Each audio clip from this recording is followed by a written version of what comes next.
پارس جہاں زیب ایک جو سنو ٹی وی کی ایک اینکر ہیں، بڑی ایک ان کی سینئرز اینکرز میں ان کا شمار ہوتا ہے. پہلے وہ سما ٹی وی کے ساتھ رہی ہیں. میرا خیال ہے کہ شاید ان کی دوسرا ٹی وی چینل ہے کہ جس میں گئے ہیں. عام طور پہ اینکرز جو ہیں ان کا پتہ نہیں چلتا کہ کتنا ٹی وی چینل ہے، بہت سارے وہ گھوم چکے ہوتے ہیں.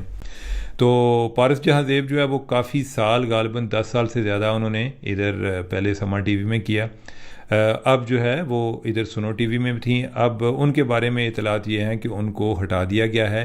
ابتدائی طور پہ ان کو یہ کہا گیا کہ ان کا پروگرام 1 ہفتہ نہیں چلے گا اور 1 ہفتے کے بعد ریویو کریں گے. پارس کو اوورآل میں نے یعنی کہ ہر بندے کے کوئی نہ کوئی اپنے نظریات، ویوز جو ہیں، خیالات ہوتے ہیں، لیکن پارس جہاں زیب کے حوالے سے میں کئی دفعہ پارس کے پروگرام میں بھی گیا ہوں. میرے لیے یہ جانچنا، یہ طے کرنا بڑا مشکل ہو جاتا ہے کہ پارس کس سائڈ پر کھڑی ہے. کیا وہ پی ٹی آئی کی سائڈ پہ ہے، کیا وہ نون لیگ کی سائڈ پہ ہے، کیا وہ پیپلز پارٹی کی سائڈ پہ ہے. ہوں گے کوئی نہ کوئی نظریات ضرور ہوں گے، لیکن یہ ہے کہ میرا جو آپ کو بتانے کا مقصد ہے کہ وہ کافی حد تک پروگرام کو بیلنس کرتی ہے.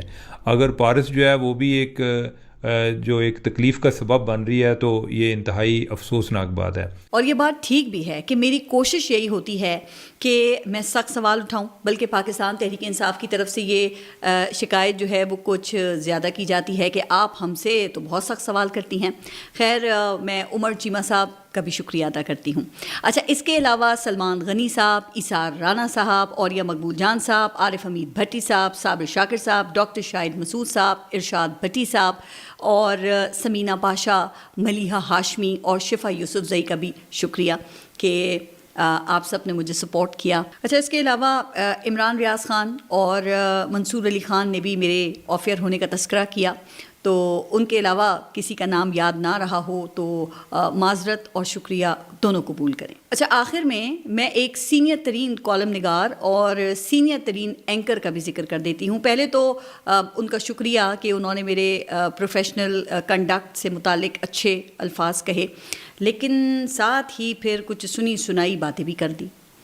اگر آپ اس حوالے سے حقائق کو ذرا چیک کر لیتے تو آپ کو اندازہ ہوتا کہ آپ کو تمام جو معلومات دی گئی ہیں وہ غلط ہیں. آپ کا کہنا ہے کہ میرے پروگرام کی ریٹنگز کے ایشوز تھے.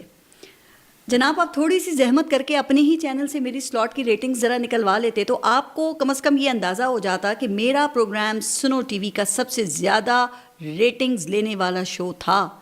پھر آپ کو کہا گیا کہ ہمارے نخرے بہت زیادہ تھے.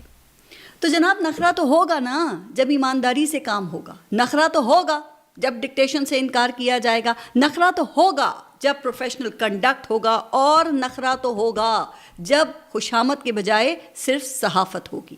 پھر ان کا کہنا یہ تھا کہ میں اور میری ٹیم سنو چینل کی مہنگی ترین ٹیم تھی. اچھا، تو بھئی یہ سب تو پھر ہمیں ہائر کرنے سے پہلے سوچنا چاہیے تھا نا. اچھا، اس کے علاوہ مجھے پاکستان تحریک انصاف، خود مسلم لیگ نون اور پاکستان پیپلز پارٹی سے بھی تعلق رکھنے والی کئی شخصیات کی طرف سے مذمتی اور ہمدردانہ پیغامات موصول ہوئے، تو آپ سب کا شکریہ.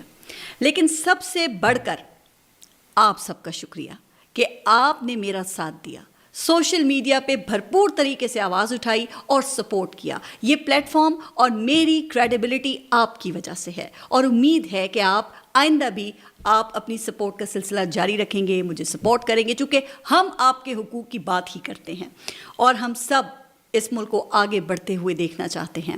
اچھا، یہاں میرا ارباب اختیار کو یہی کہنا ہے کہ لگے گی آگ تو آئیں گے گھر کئی زد میں.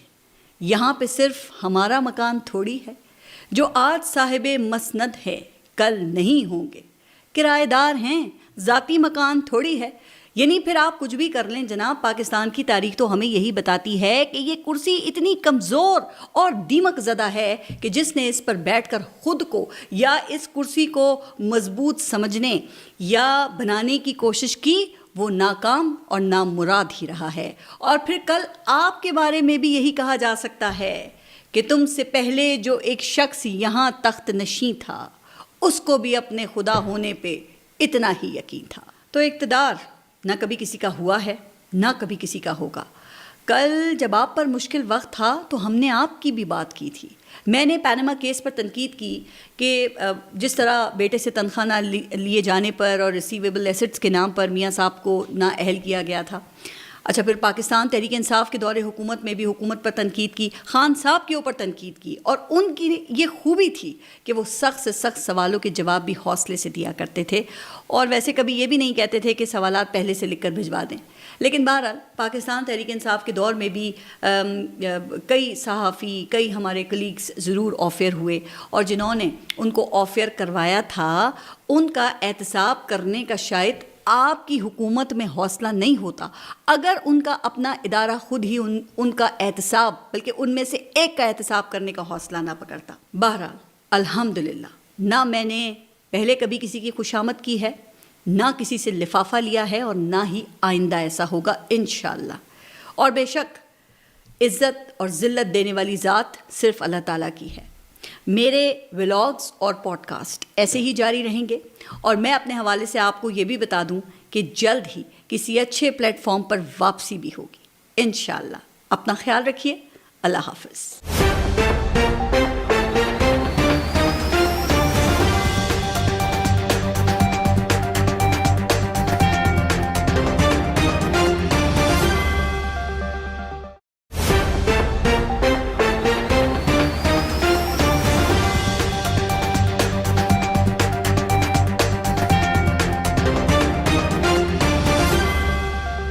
السلام علیکم، میں ہوں پارس جہاں زیب. ہمارے شہر کے لوگوں کا اب احوال اتنا ہے، کبھی اخبار پڑھ لینا، کبھی اخبار ہو جانا. بطور صحافی ہمارا بنیادی کام خبر کی تلاش ہے اور ارباب اختیار سے سوال کرنا ہوتا ہے، لیکن کبھی کبھی یوں بھی ہوتا ہے کہ ہم خبر دیتے دیتے خود خبر بن جاتے ہیں، سوال اٹھاتے اٹھاتے خود سوال بن جاتے ہیں. ابھی یہ پچھلے ہفتے میں اسی شعر کی ایک تصویر بن گئی تھی. اچھا پورا ہفتہ میرا پروگرام نیوز بیٹ اس کے آف ایئر ہونے کی وجہ سے خوب چہمگوئیاں ہوتی رہیں. میں نے سنو چینل کیوں چھوڑا، یہ وہ سوال ہے جس کا جواب شاید آپ بھی جاننا چاہتے ہوں گے. اب تک میرے حوالے سے مختلف کولیگس نے جو کچھ کہا، جن یوٹیوبرز نے ولاگ کیے، کسی نے اصل خبر اور کسی نے اندر کی خبر کے نام پر کہیں سنی باتیں آپ کو بتائیں. کچھ لوگوں نے اپنے ذرائع کے حوالے سے انہی ذرائع کا سچ سارا آپ کے سامنے رکھ دیا. تو کسی نے ایسی صورتحال میں جو ایک عمومی بیانیہ بنایا جاتا ہے نا، وہی آگے سنا کر خود کو پکی خبر دینے والا بتا دیا. چند صحافیوں نے اس اقدام کی مذمت بھی کی، جن کے نام لے کر آگے میں ان کا شکریہ بھی ادا کروں گی. بہرحال کچھ حقائق بتائے گئے، کچھ فرضی کہانیاں سنائی گئیں، کئی لوگ ایکسپوز ہوئے، اور کچھ لوگوں نے جن سے مجھے نا توقع بھی نہیں تھی، انہوں نے بھی میرے لیے آواز اٹھائی، مذمت کی. اچھا اب ذرا میں یہ جو آف ایئر ہونے کی کہانی ہے ذرا اس کی طرف آتی ہوں.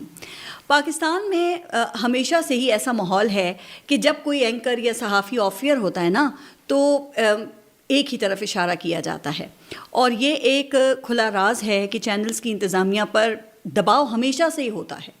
کچھ ریڈ لائنز پہلے سے موجود تھیں جن کو جو پروفیشنل صحافی ہیں خود بھی کبھی کراس نہیں کرتے، اور اب اس میں کچھ مزید ریڈ لائنز کھینچ دی گئی ہیں. ہم سب کو معلوم ہی ہے نا کہ وہ ریڈ لائنز کیا ہیں. جن ریڈ لائنز کا تعلق قومی سلامتی سے ہے اور ان کو کراس نہ کرنا تو ویسے بھی حب الوطنی کا تقاضا ہے، اور ان ریڈ لائنز کو فالو کرنے کے لیے کسی ہدایات کی ضرورت ویسے بھی نہیں ہوتی ہے، اور نہ کبھی میں نے ایسی ہدایات کسی سے لی ہیں. ہاں البتہ اسٹیبلشمنٹ کو یہ ضرور دیکھنا چاہیے کہ ان کے ساتھ کون باریک واردات ڈال رہا ہے